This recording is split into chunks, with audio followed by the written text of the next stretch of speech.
Hey, welcome to another episode of Changing the Face of Wellness podcast. I am your host and wellness strategist, Rachel Harper. Today, we are talking about 3 steps to transform your classroom from chaos to calm. If you have not already, make sure you share and subscribe this podcast. Okay. Share it with someone in your network. Subscribe to this podcast so you never miss an episode. But also go to teacherresetbook.com so that you have access to my brand new book called The Reset Method, which will give you 5 simple and easy ways to separate your work and your life by building boundaries and balance between the two. Now, we're talking about transforming your classroom and your mindset from chaos to calm. Research shows that 63% of teachers report feeling overwhelmed by classroom management challenges alone. Now, we know that classroom management is a whole nother sector of education, right? It is the main top one thing that can get in the way of your teaching, right? Classroom management. But today we're going to talk about some different ways that we can or that you can take your classroom from chaos to calm. And these are some of the things that I do with my students. I worked in a high school for a few years, and now I'm working in a middle school. And I have made sure to take these strategies along with me, especially in middle school. Hello, somebody, especially in middle school, to make sure that my classroom is always transformed from chaos to calm. So, first and foremost, why classroom chaos affects your wellness, right? Because this is called changing the face of wellness.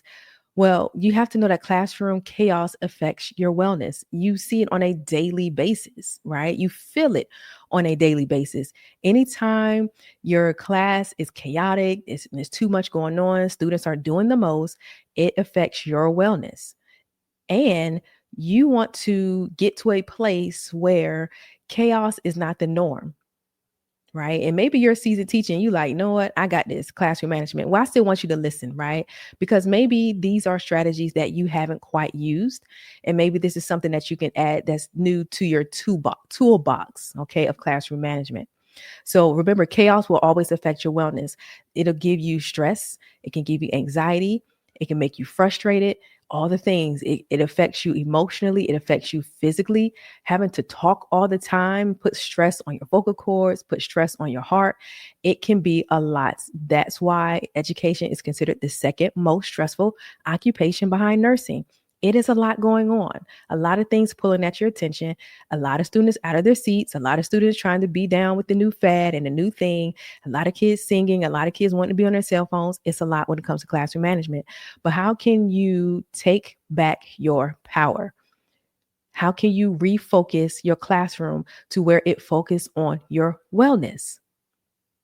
Well, what I want you to do is apply the reset strategy. Okay, reset strategy number 5, which talks about transforming your classroom from chaos to calm. If you don't already have the book, go to teacherresetbook.com so that way you can dig even deeper into the strategy. I'm going to give you a couple minutes today to dive into this. Okay. So, what we transform your classroom from chaos to calm, what you're doing is creating clear, consistent routines for your students. Clear and consistent routines for your students. But here's the thing, I'm not talking about a clear and consistent routine that has to do with, you know, work. What if you were to set a clear and consistent routine that had to do with not only your wellness, but the wellness of the students? One of the routines that I have in my classroom is because our school requirement is a warm up, right? You might call it a bell ringer, a warm up, or a do now. Well, when it comes to my students, I like to, before they even enter my room, to grab their do now, which is by the front door, because every single day they know when they walk in, they grab their warm up from the front desk, they have a seat, they get started. But what I do is I gauge the temperature of how they're acting in the hallway when they're lined up outside my classroom. And before they even allowed to enter into my classroom, I get them in order outside. Like if I already see you lined up and you playing, you're not entering my classroom because my classroom is a place of peace and calm. My classroom matches my personality. It is calm. It is gentle. It is just at a place where it's like, yo, like we're getting our lives together. We are being still for a little bit. Like I'm in a science class, so I'm a teacher. We're not still all the time. But when you first walk into my room, I need you still. I need you still when you first walk into my room, especially after another class has left and now a new one is entering. I need you still for at least 5 minutes. So gather their thoughts, gauge how they're acting outside your classroom. Don't just let them in your classroom, even if it's a high school. Let your first class clear out, have your other class outside the door, and get them in order outside before they walk into your classroom. Don't let them walk in with chaos already on their brain. They don't know where their seat is at. They all the way across the room. They doing all types of stuff. No, get them in order outside the classroom. So make that a routine. You will stand outside my door, get yourself together outside in the hallway before you walk into my classroom. That is clear. That's consistent. If you do it every day, that is a part of the routine before you walk into my classroom. And it works. Okay. Now there is a link between a calm classroom and your mental health. How many days are you going home stressed out to the max? And maybe it's not a lot because, again, maybe you're a seasoned teacher like me and you don't have a lot of that stress. But there may be seasons, right, in education, like final exams, right, state exams. That might be small pockets during the school year where even as a seasoned teacher, you might feel a little bit more anxiety, just a tad bit more stress. Even if it's just a little bit of stress, it still affects your mental health. Okay. So what you're going to do is incorporate small wellness breaks into your teaching day, such as breathing exercises. So I talked in the previous episode about mindfulness. Really take in 1 minute. If you have an Apple Watch, you can set a mindfulness reminder where it will buzz on your watch and it'll say, take a breather. It'll even count down the 1 minute for you. It'll say, take a deep breath. It'll do it for you. Take advantage of the technology that's around you. So if you do breathing exercises, that's where you're breathing in for 5 and then you're breathing out for 5. Whether you're doing that for 30 seconds, 1 minute, it is a moment for you to take a small wellness break. One of the other things that I often do with my classroom is if the class is just at this heightened level of like, they just do not want to sit down today, my students get a brain break. They get a brain break. Right. And I know we often use a brain break for if students have oftentimes, done a lot of work. I use it for that too, but I use it for both. And so if you go to classroomscreen.com, you can either have the paid version or the free version. And if you want the free version, just press try for free. And what you can do is you can project to your board a nice screen. You could put a timer and then you can put the description brain break. So that way, if an administrator walks in, they know that you are on a brain break, right? And it has the timer that's counting down. So when they walk in, they know what's going on. They're not thinking that everybody's just chilling. It's like, no, we're on a brain break. These kids are going crazy today. Right? And everybody knows what's going on. So that's classroomscreen.com. Okay. The last thing that you can do is stay centered amid challenges.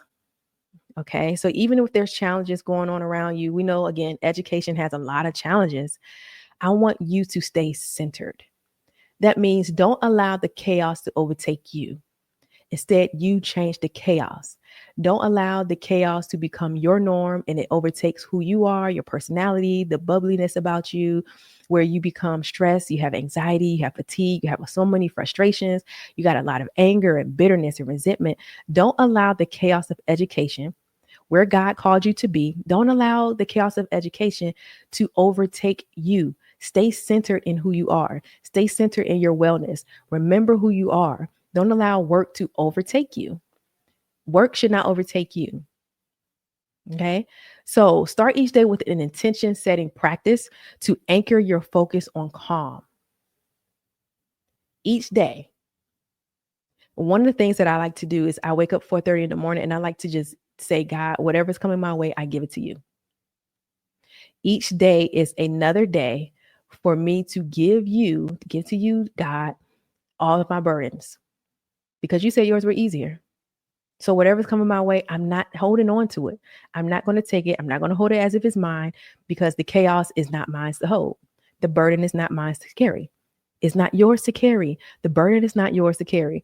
The chaos is not yours to have. is yours to control, but it's not for yours to carry. Don't carry the control. Don't carry the chaos. Control the chaos and then give the chaos to God. Okay. So, what were those 3 solutions again to transform your classroom from chaos to calm? Number 1, you are going to create clear, consistent routines for your students. Number 2, engage in breathing exercises, right, with small wellness breaks. And then number 3, start your day with an intention setting practice to anchor your focus on calm. Start your day well. Start your day right. Start your day focused on what you need. If you would like to go deeper, I want you to go to teacherresetbook.com. It's going to allow you to separate your work and your life, set boundaries, find balance, and have peace beyond your classroom.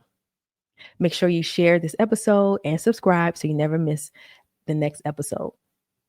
Enjoy. See you in the next episode.